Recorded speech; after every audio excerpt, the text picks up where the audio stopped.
Hey,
तुका ओम नमो ज्ञानेश्वर करुणाकर दयाळा तुमचा अनुग्रह लादलो पावन गालो जय प्रस्तुत प्राप्त प्रसंगी कीर्तन विषय संतांचे जगद्गुरु तुकोबांचा हितपार पकडण्यातील 4 धर्माचा अभंग आजच्या सेवेकरतांनी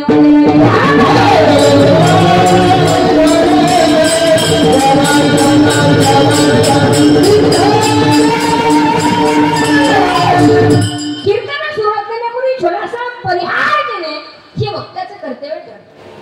ज्या ज्ञानोबाईंच्या तुकोबांच्या पदस्पर्शाने पावन झालेली महाराष्ट्र भूमी आणि महाराष्ट्र भूमीमध्ये असणारं छोटंसं मोठंच गाव शेलटोळी बरोबर ना. तर त्या ठिकाणी श्री आदिराज यांच्या प्रथम वाढदिवसानिमित्त आज त्यांनी माझी कीर्तनाची तारीख घेतली. काय बरं शिटी आली हो आणि म्हणे शिटी तर नाही राहील शिटी आता नाहीच वाचते. तिथे आमचे पुणेकर आयनगर जिल्ह्यामध्ये एका पोरांनी लग्नात एवढ्या जोरात शिटी आणली तर मागून चेडी पडली.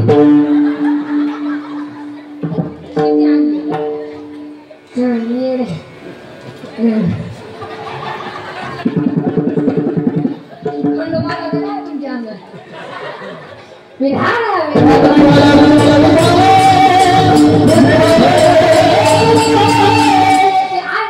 कीर्तनाची तारीख घेतली. सुशील बबन मोरे कुठे गेली. हा साहेबांसाठी जोरदार टाळी बघा. ते मागची वाद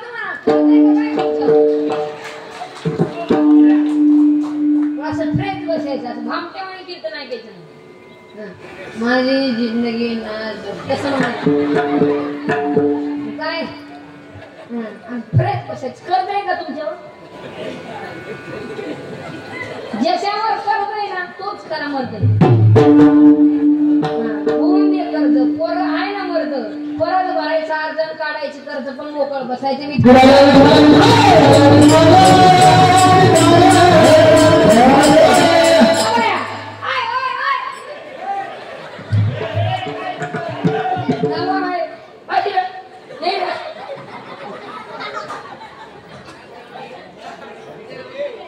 काय खातो रे चिन्मन खातो आगर आगर दादापाशी लपली डोकराची शेरके असली त्यामुळे तुला का माहिती आहे खात जाऊ नका.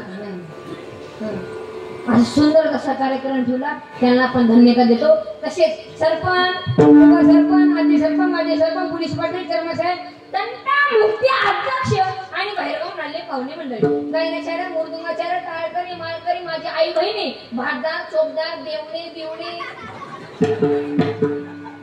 कोणाचे पुरी पळून जाणे पोरं बापाला धोका देणे पुरी झालं का सर्व. म्हणजे उद्या कोणी म्हणा नको माझं नाव नाही घेतलं म्हणजे आजच घेऊन टाकलं विधान.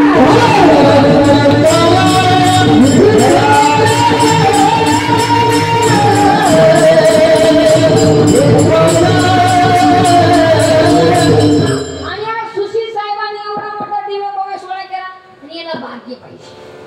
भाग्य नाही ना तो माणूस करू शकत नाही का. पण सुशील साहेबांकडे भाग्य पाहिजे.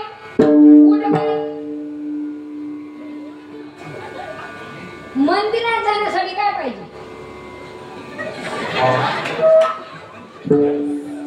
मंदिरात जाण्यासाठी कोण तू घाबरू नको खरं सांग. हा काय पाहिजे बस खाली कोण रे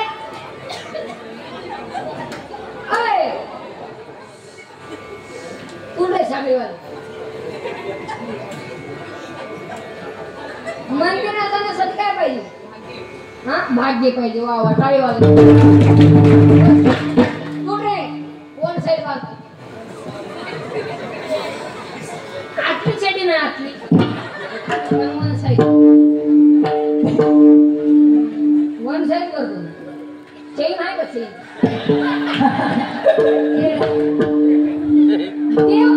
देवाचं दर्शन घेण्यासाठी काय पाहिजे भाग्य पाहिजे. हा आणि दारात आवाजाला माणूस सुद्धा भाग्यवान पाहिजे म्हणून भाग्यवान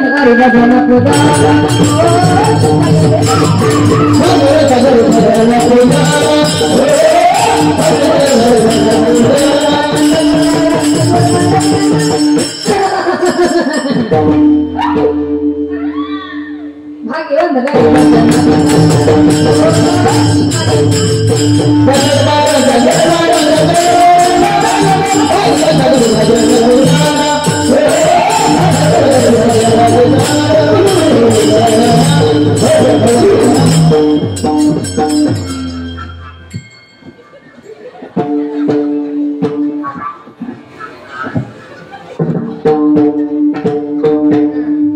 पकवायसाठी जोरदार टाळी वाजवा.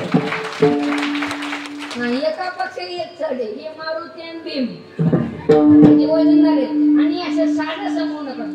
पकवाजाला माय सिस्टम वाले गाय हे बरं पकवाजाले गाय माय सिस्टम वाले गाय ना ह्यांना साधं समजू नका. तप करावं लागतं ती फिरवण्यासाठी. पकवाजन हातोडी गट्टा फुगत नाही. कसं जमत नाही जमतच नाही. आणि यांची 10 वर्ष टप आहे आपल्याला तर माहिती नाही. आणि कोणी उठायच कोणी माझ्या पोरला पक्का शिकवत ते बापाची पेन नाही बस खाली काय नाही करतो. तसं जमत नाही. तप करावं लागतं. विधान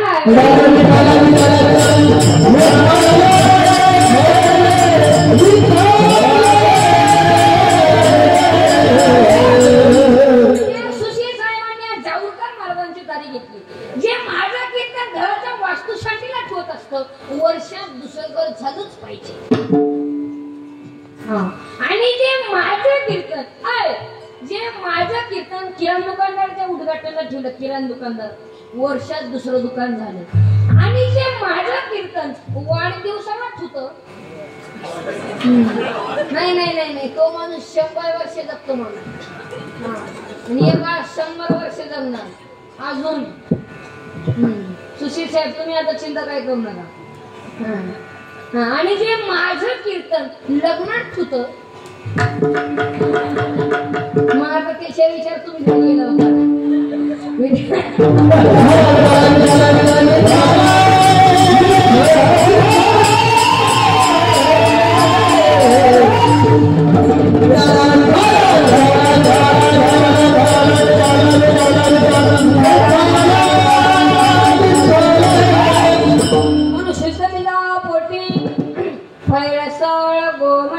किंवा गोमट्या बिधांचे फळही गोमटी. महाराज बीज चांगलं असेल ना तर रोपटी चांगलं जन्म लावू शकतो. तुम्ही म्हणता इथे एक शंका आहे की बीज बघू नका आम काय खाय. महाराज बापळीच्या झाडाला आंब्याची कैरी लागू शकते का. होय बापळी झाड कोण करतो असं घाबरू नको. बाबळीच्या झाडाला आंब्याची कैरी लागू शकते नाही. मग इथं बाबळी झाड कुठं आहे माहित नाही. तुला माहित मग कोणाला माहित नाही.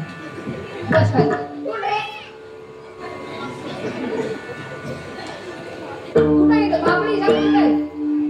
कोकणात नाही. कोकणात नाही.